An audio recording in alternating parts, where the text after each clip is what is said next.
여러분 반갑습니다. 어, 개혁교회 예배와 예전 또 7번째 시간 시작하도록 하겠습니다.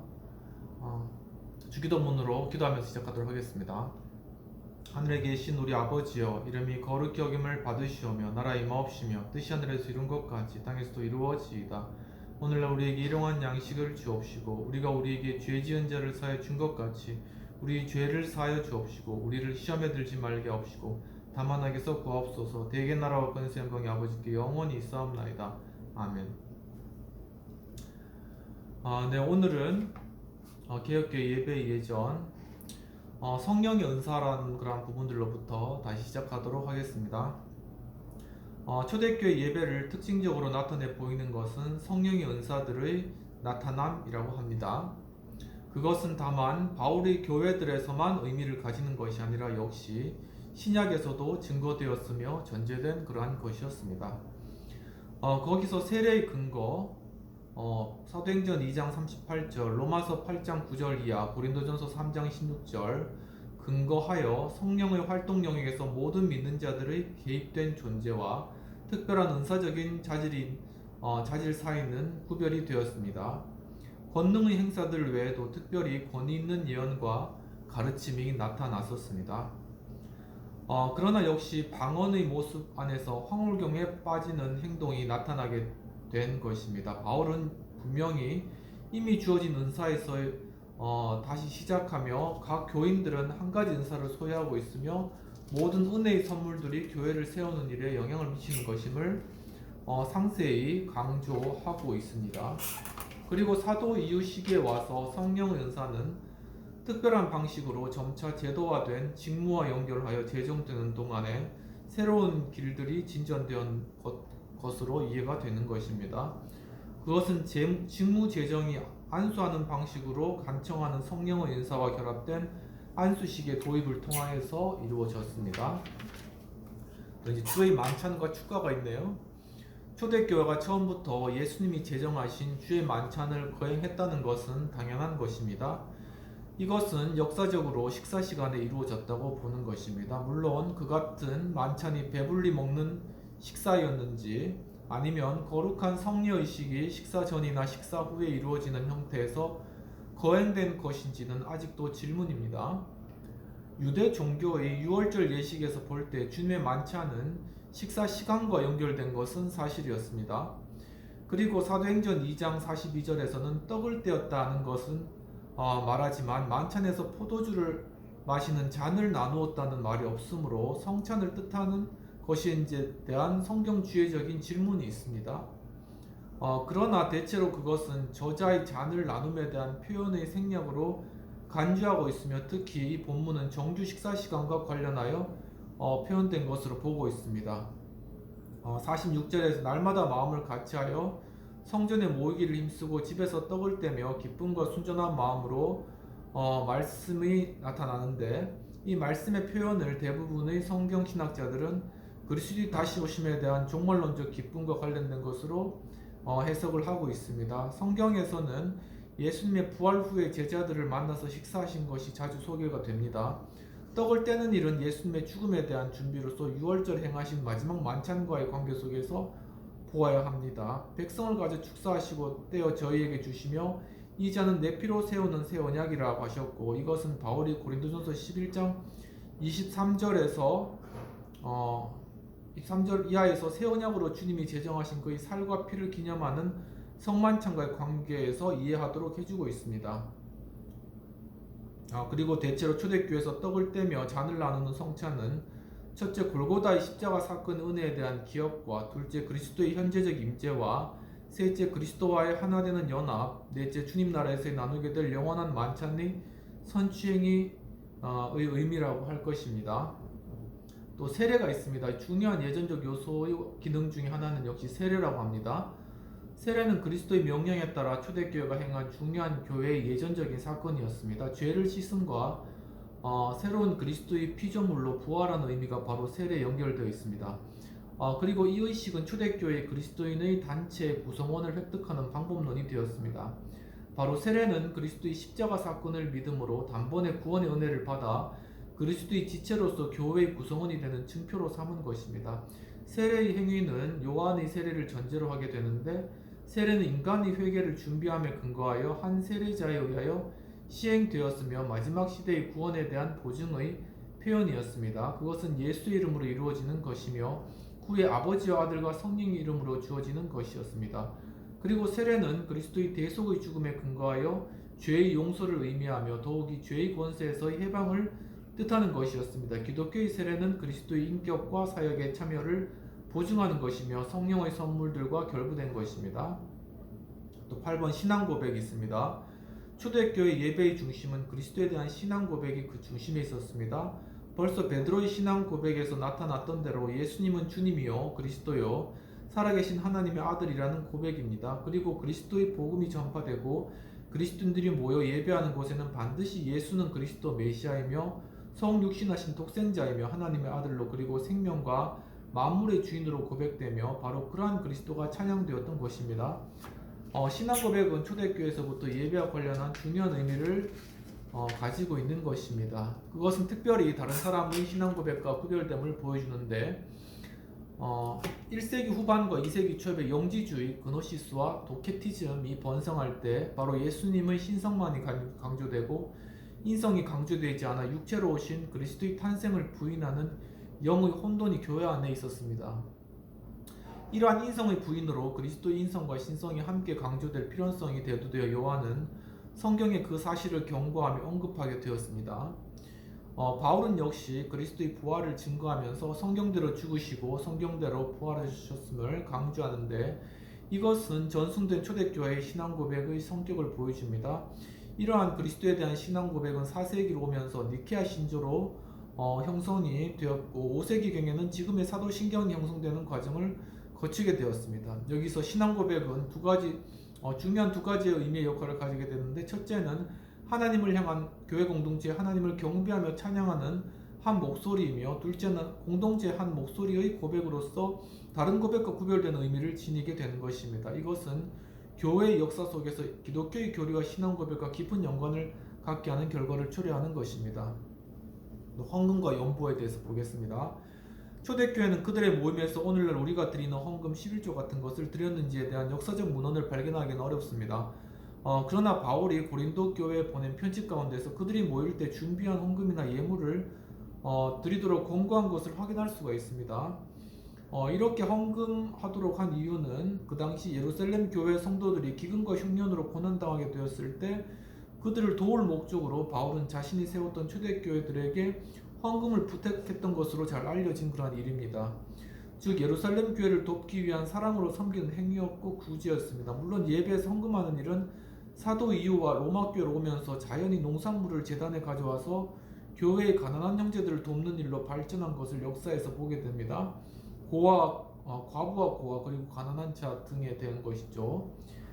그리고 예배의 질서에 대해서 알아보겠습니다. 예배의 인도자, 초대교회의 예배는 누가 인도하였는가? 사도들이 머물러 있는 교회는 당연히 그들의 역할이 있었을 것으로 짐작되는데 그러나 그 외의 다른 교회들은 과연 누가 예배를 인도하였는가? 성경은 어느 곳에서도 분명하게 언급해 주고 있지는 않습니다. 그러나 우리는 성경에서 초대교회 직분으로 감독과 장로의 역할이 있었던 것으로 보입니다. 그리고 예루살렘 교회에서 베드로를 중심한 사도들의 역할을 했던 것은 분명하다고 할 수 있겠습니다.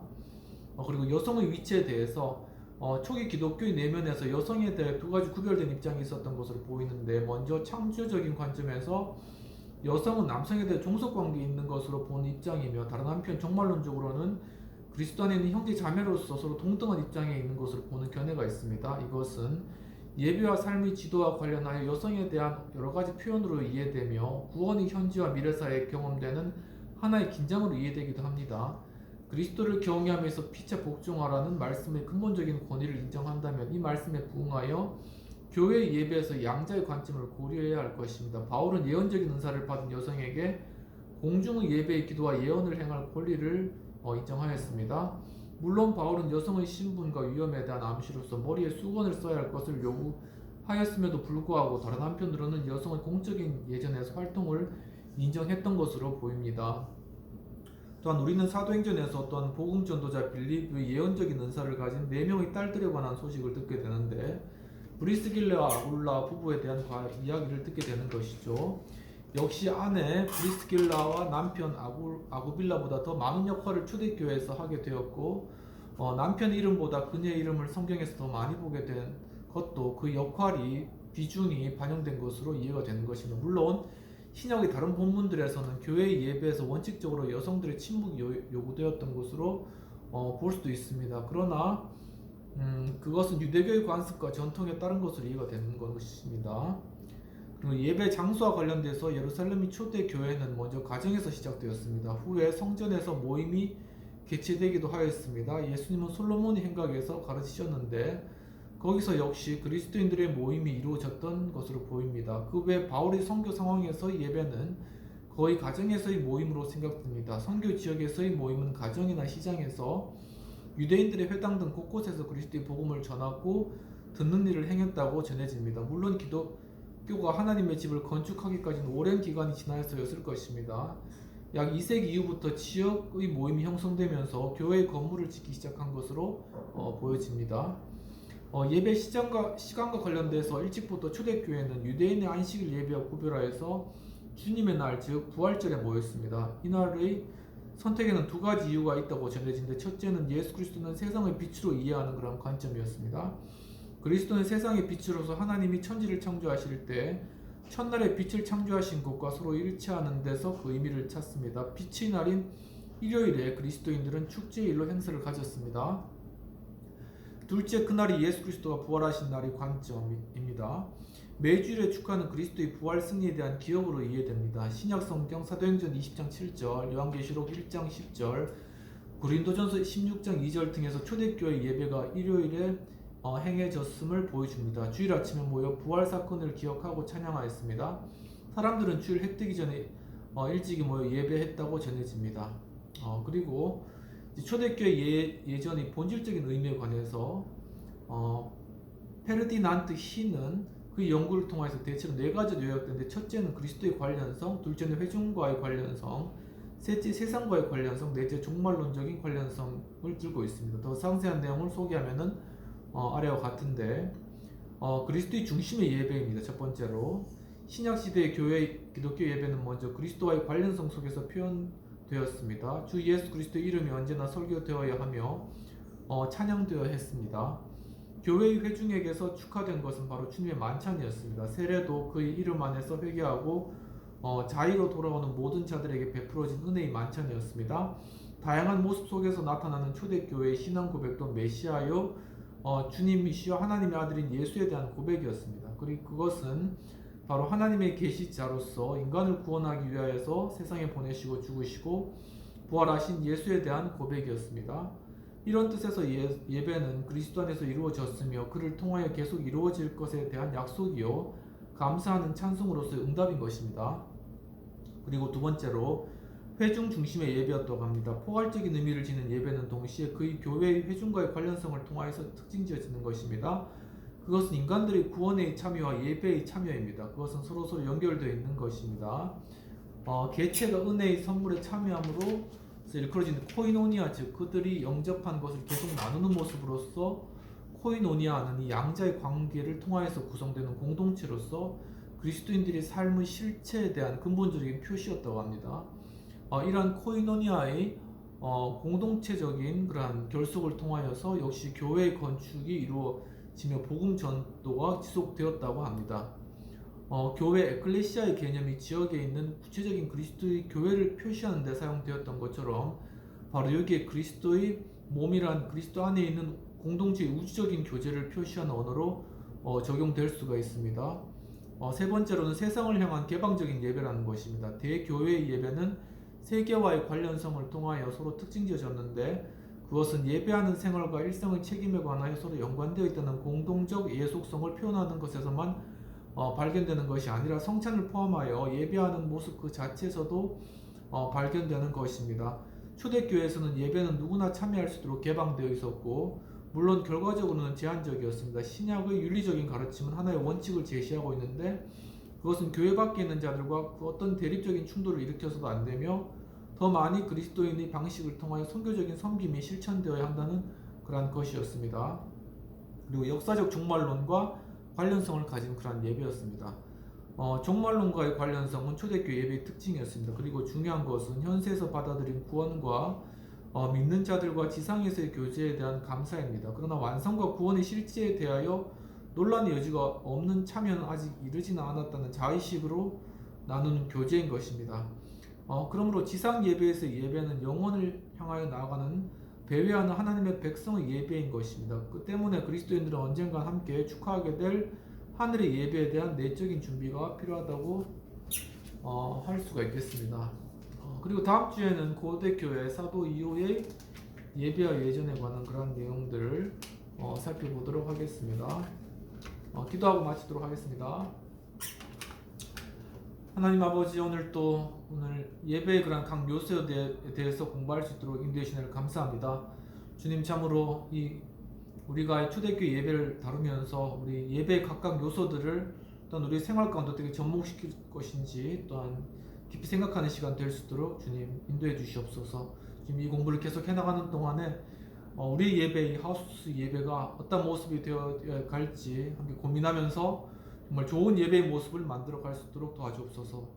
그리고 또 이렇게 함께 또 이렇게 예배할 수 있는 그런 좋은 이 하우스 카페 주님께서 축복해 주시고 리모델링 이렇게 새롭게 했는데 리모델링 이제 한 이후에 또한 많은 그런 손님들이 찾아와서 또한 모든 비용도 잘 충당하고 또한 이곳이 또 서로 함께 교제하는 그런 공론장으로서 역할들 잘 감당할 수 있도록 또 하우스 또 여러 토론 모임 그리고 새로운 행사들 많이 기획하고 있는데 그런 것들도 지금 잘 기획해서 정말 우리 사회적으로 국가적으로 정말 효과적으로 정말 선한 영향력을 끼칠 수 있는 그러한 좋은 모임 될 수 있도록 주님 축복하여 주시옵소서.